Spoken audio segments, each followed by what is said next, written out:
നമസ്കാരം. നമുക്കിന്ന് coin store exchange എങ്ങനെയാണ് ഡൗൺലോഡ് ചെയ്ത് KYC ചെയ്യുന്നത് നോക്കാം.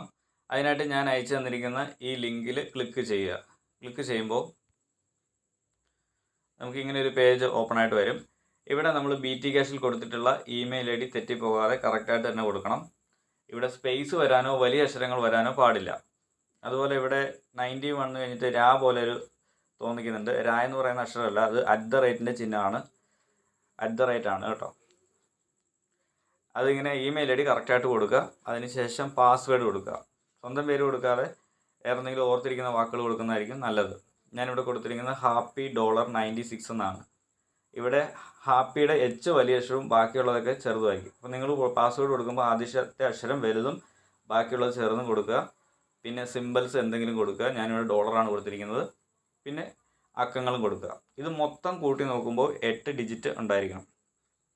അതിനുശേഷം ഇവിടെ ടിക്ക് മാർക്ക് വീണിട്ടില്ലെങ്കിൽ ടിക്ക് ഇട്ട് കൊടുക്കുക. അതിനുശേഷം രജിസ്റ്ററിൽ ക്ലിക്ക് ചെയ്യുക. രജിസ്റ്ററിൽ ക്ലിക്ക് ചെയ്യുമ്പോൾ ഇങ്ങനെ ഒരു പടം വരും. ഇവിടെ എന്താ ചെയ്യേണ്ടതെന്ന് ഇവിടെ ഓർഡർ പറഞ്ഞിട്ടുണ്ട്. ഈ പടത്തിൻ്റെ നടുക്ക് കണ്ടോ K5 6 എന്നൊക്കെ ഉണ്ട്. അതിലിവിടെ ഓർഡർ എന്ന് പറയുന്നത് ആദ്യം നമ്മൾ 5ൽ ക്ലിക്ക് ചെയ്യണം. അതിനുശേഷം നമ്മൾ Kയിൽ ക്ലിക്ക് ചെയ്യണം. അതിനുശേഷം 6ൽ ക്ലിക്ക് ചെയ്യുക. അപ്പോൾ അതിങ്ങനെ കാണിക്കും നമ്മൾ ക്ലിക്ക് ചെയ്ത കാര്യങ്ങൾ. നിങ്ങൾക്ക് വ്യത്യസ്തങ്ങളായിട്ടുള്ള ചിത്രങ്ങളായിരിക്കും വരുന്നത്. ഏതാണെങ്കിലും ഇവിടെ ഓർഡർ ഉണ്ടാകും. ആ ഓർഡർ നോക്കി അതനുസരിച്ച് ഇവിടെ ക്ലിക്ക് ചെയ്ത് കൊടുത്താൽ മതി. എന്നിട്ട് OK കൊടുക്കുക.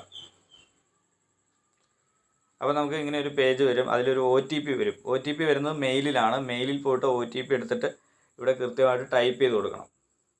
നിങ്ങൾ ടൈപ്പ് ചെയ്യുന്ന സമയത്ത് നിങ്ങളുടെ OTP എക്സ്പയറി ആയിട്ടുണ്ടെങ്കിൽ റീസെൻറ്റ് OTP കൊടുത്താൽ മതി.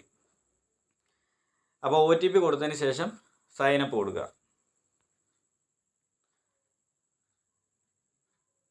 സൈനപ്പ് കൊടുക്കുമ്പോൾ ഇങ്ങനെ ഒരു പേജ് ആയിരിക്കും വരിക. പരസ്യങ്ങളൊക്കെ ആയിരിക്കും ഇവിടെ വരുന്നത്. അതൊന്നും നോക്കണ്ട. ഏറ്റവും താഴെ ഡൗൺലോഡ് ആപ്പ് എന്നുള്ള ഓപ്ഷൻ കാണും. അതിൽ ക്ലിക്ക് ചെയ്തിട്ട് നിങ്ങൾക്ക് ഇവിടെ ഗൂഗിൾ പ്ലേ സ്റ്റോർ എന്നുള്ള ഓപ്ഷൻ എടുക്കുക. അല്ലെങ്കിൽ ഇതാണെങ്കിൽ ഇതെടുക്കുക. ഗൂഗിൾ പ്ലേ സ്റ്റോർ ക്ലിക്ക് ചെയ്യുക. ചെയ്ത് കഴിയുമ്പോൾ നേരെ പ്ലേ സ്റ്റോറിലേക്ക് പോകും. പ്ലേ സ്റ്റോറിൽ പോകുമ്പോഴത്തേക്ക് ഇവിടെ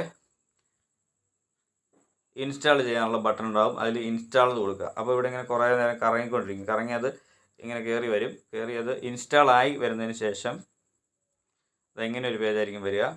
അവിടെ നമ്മൾ ഓപ്പൺ കൊടുക്കുക. ഓപ്പൺ കൊടുത്തു കഴിയുമ്പോഴത്തേക്ക് ഇങ്ങനെ ഒരു എഗ്രിമെൻറ്റ് വരും. ആ എഗ്രി കൊടുക്കുക.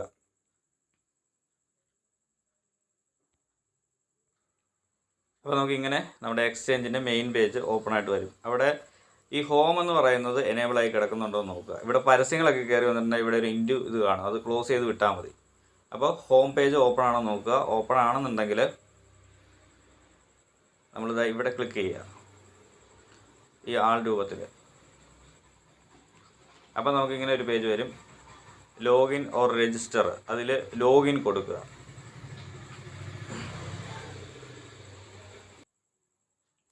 ലോഗിൻ കൊടുത്തു കഴിയുമ്പോഴത്തേക്കും നമ്മൾ മുന്നേ കൊടുത്ത ഇമെയിൽ ID വീണ്ടും കൊടുക്കുക. ആദ്യം കൊടുത്ത അതേ പാസ്വേഡ് തന്നെ കൊടുത്തിട്ട് താഴെ ലോഗിൻ കൊടുക്കുക. അപ്പോൾ വീണ്ടും ഇങ്ങനെ ഒരു പടം വരും. ഇതിലും ഓർഡർ ഇവിടെ എന്താണെന്ന് പറഞ്ഞിട്ടുണ്ട്. ഇവിടെ E4 ആണ് പറഞ്ഞിരിക്കുന്നത്. അപ്പോൾ അതിൽ Eയിൽ ആദ്യം ക്ലിക്ക് ചെയ്യുക. 4ൽ അതിന് ശേഷം ക്ലിക്ക് ചെയ്യുക. എന്നിട്ട് OK കൊടുക്കുക. OK കൊടുക്കുമ്പോൾ വീണ്ടും OTP വരും. ഈ വെരിഫിക്കേഷൻ കോഡ് അത് മെയിലിലാണ് വരിക. അതെടുത്ത് ഇവിടെ ടൈപ്പ് ചെയ്ത് കൊടുക്കുക. ടൈപ്പ് ചെയ്ത് കൊടുത്തു കഴിയുമ്പോഴത്തേക്കും ഇങ്ങനെ എന്തെങ്കിലുമൊക്കെ പടങ്ങളൊക്കെ വരുവാണെന്നുണ്ടെങ്കിൽ അത് ക്യാൻസൽ ചെയ്ത് കൊടുക്കുക. ഇങ്ങനെ ഒരു പടം വരുന്നെങ്കിൽ ഇവിടെ ഇതുണ്ടോ ഹിൻഡു, അവിടെയും ക്യാൻസൽ ചെയ്ത് കൊടുക്കുക. വീണ്ടും അത് മെയിൻ പേജിലേക്ക് വരും. മെയിൻ പേജിലേക്ക് വന്നു കഴിയുമ്പോൾ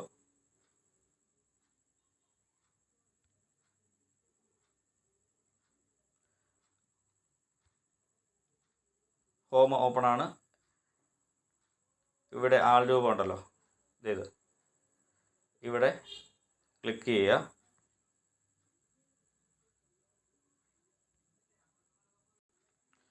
അപ്പോൾ ഇവിടെ നമ്മുടെ ഇമെയിൽ ID വരും. UID നമ്പറും വരും. ഇത് 17 അക്കമുള്ള നമ്പറാണ്. ഇത് നമ്മൾ മുന്നേ തയ്യാറാക്കി വെച്ചിട്ടുള്ള വൈറ്റ് പേപ്പറിൽ UID എന്ന് ഇവിടെ എന്താണോ എഴുതിയിട്ടുള്ളത് അതേപോലെ തന്നെ എഴുതി വെക്കുക. നല്ല ഉരുട്ടി ഫോട്ടോ എടുക്കുമ്പോൾ കാണാൻ പറ്റുന്ന രീതിയിൽ ഉരുട്ടി എഴുതണം, ക്ലിയർ ആയിട്ട്. അത് എഴുതി വെച്ചിട്ട് ഇവിടെ ഫോട്ടോ ഒക്കെ എടുത്തതിന് ശേഷം നമ്മൾ KYCയുടെ അവിടെ വരണം. KYC ക്ലിക്ക് ചെയ്യുമ്പം ഇങ്ങനെ ഒരു പേജ് വരും. കൺട്രി കൊടുക്കുക, ഇവിടെ ഇന്ത്യ എന്ന് ടൈപ്പ് ചെയ്ത് കൊടുക്കുക. അതിനുശേഷം നിങ്ങളുടെ ആധാർ കാർഡിൽ എന്താണോ പേര് അത് അതേപോലെ തന്നെ ടൈപ്പ് ചെയ്യണം, പേര് മാറ്റി കൊടുക്കാൻ പാടില്ല. അതിനുശേഷം ഐഡൻറ്റിഫിക്കേഷൻ നമ്പർ എന്നുള്ളിടത്ത് നിങ്ങളുടെ ആധാർ കാർഡിലുള്ള നമ്പർ അതേപോലെ തന്നെ ഇവിടെ ടൈപ്പ് ചെയ്ത് കൊടുക്കുക. എന്നിട്ട് സബ്മിറ്റ് കൊടുക്കുക. ഞാൻ കൊടുത്തേക്കുന്നുണ്ടോ, ഇന്ത്യ എന്ന് കൊടുത്തു, പേര് കൊടുത്തു, ആധാർ കാർഡിൻ്റെ നമ്പർ കൊടുത്തു, സബ്മിറ്റ് കൊടുത്തു. അപ്പോൾ നമുക്ക് KYC ചെയ്യാനുള്ള ഒരു പേജ് ഓപ്പൺ ആയിട്ട് വരും. ഇവിടെ നമ്മൾ മുന്നേ ഫോട്ടോ എടുത്തിട്ട് ആധാർ കാർഡിൻ്റെ ഫ്രണ്ട് പേജ് ഫോട്ടോ എടുത്ത് ക്രോപ്പ് ചെയ്ത് ഫോണിൽ വെച്ചിട്ടുണ്ട്. അത് ഇവിടെ ക്ലിക്ക് ചെയ്യുമ്പോഴത്തേക്കും ഫയലിൽ നിന്ന് എടുക്കാനുള്ള ഓപ്ഷൻ വരും. അതിൽ ഇവിടെ ആഡ് ചെയ്ത് കൊടുക്കുക. ഫോട്ടോ എടുക്കുമ്പോൾ പ്രത്യേകം ശ്രദ്ധിക്കണം. ഇത് കണ്ടോ, രണ്ട് കയ്യിൽ, വലതേ കയ്യിൽ നമ്മുടെ details, UID number, date of birth, പേര്, സിഗ്നേച്ചർ, അതിൻ്റെ താഴെ ഇന്നത്തെ ഡേറ്റും കൂടി എഴുതി കൊടുക്കുകയാണെങ്കിലും കുഴപ്പമൊന്നുമില്ല. ഡേറ്റും കൊടുക്കുക. ഇടതേ കയ്യിൽ നമ്മുടെ ആധാർ കാർഡ് പിടിക്കുക. എന്നിട്ട് മറ്റൊരാളെ കൊണ്ടാണ് ഫോട്ടോ എടുപ്പിക്കേണ്ടത്.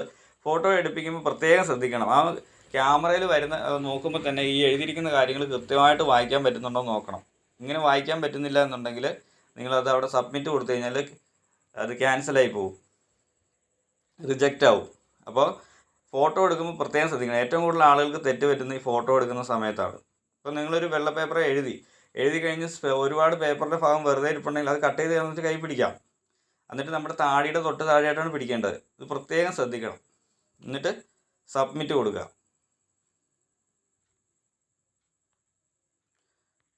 സബ്മിറ്റ് കൊടുക്കുമ്പോൾ സബ്മിറ്റഡ് എന്ന് പറഞ്ഞ് ഇവിടെ ഇങ്ങനെ കാണിക്കും. 1 മണിക്കൂർ 1.5 മണിക്കൂറൊക്കെ എടുക്കും അത് ഒന്ന് അപ്രൂവലായിട്ട് വരാനായിട്ട്.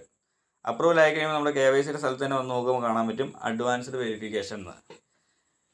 ഇത്രയും കാര്യങ്ങളാണ് ഇതിനകത്തുള്ളത്. ഇത് കാണിച്ച് കുറച്ച് സമയം കഴിയുമ്പോൾ നമുക്ക് വോട്ട് ചെയ്യാനുള്ള ഓപ്ഷനിലേക്ക് പോകാം. അതിന് ഞാൻ പ്രത്യേകം വീഡിയോ ഇട്ടിട്ടുണ്ട്. അത് എടുത്ത് നിങ്ങൾ അതിലെന്താണോ പറയുന്നത് അതുപോലെ വോട്ട് ചെയ്യുക. Thank you.